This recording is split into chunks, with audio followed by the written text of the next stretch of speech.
আমরা এক্ষুনি বিধাননগর থেকে নামলাম, আর শিয়ালদায় নামার পর একদমই ফুটেজ দেওয়া যায় না, কারণ ভীষণ ভিড় থাকে। আমরা ঢুকতে ঢুকতে কিন্তু ঢুকছিল যে এই যে আমাদের ট্রেন তারামা এক্সপ্রেস।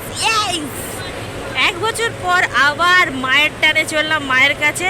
তো চলো আমাদের সাথে থাকো, ভিডিওটা স্কিপ না করে দেখতে থাকো। আমি এখন চা খাচ্ছি, নেবে না স্টেশনে মানে গাড়িতে ওঠার আগে, তাই তো? চাই চাই চাই দুধ চা খাচ্ছি আমি, আমি দুধ চা খাচ্ছি রোজা। ইয়েস। এখানে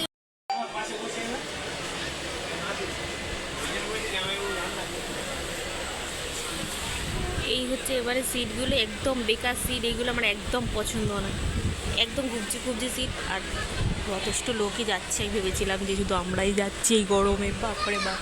এই হচ্ছে সিট। আমাদের ট্রেন এখন ফার্স্ট স্টেশন দিল নৈহাটি জংশন।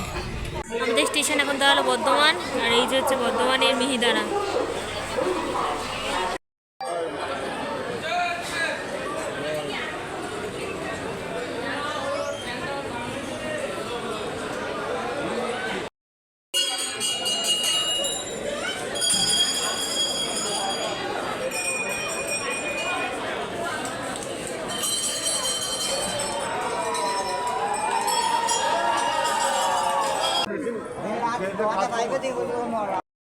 তো চলো এবার তোমাদের দেখাই আমরা কোথায় ছিলাম। আমরা ছিলাম হচ্ছে বিলাল লজে, আর বিলাল লজে যে রুমগুলো, সেই রুমগুলো ছিল তোমাদের সাথে শেয়ার করি।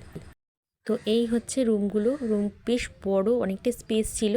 একটা রুমে খুব জোর 3 জন থাকা যাবে। এই হচ্ছে বেড, এসি ছিল, আর বাথরুমটাও যথেষ্ট পরিষ্কার পরিচ্ছন্ন ছিল।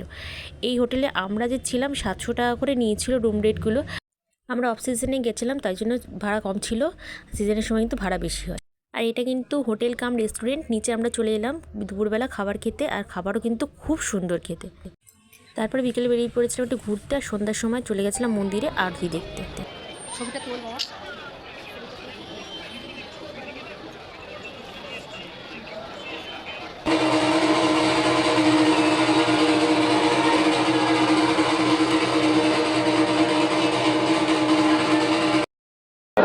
মাথায় পদ্ম গুজে দেখো যাচ্ছে পুজো দিতে ভিআইপি লাইনে। আজই এত লাইন পড়েছে।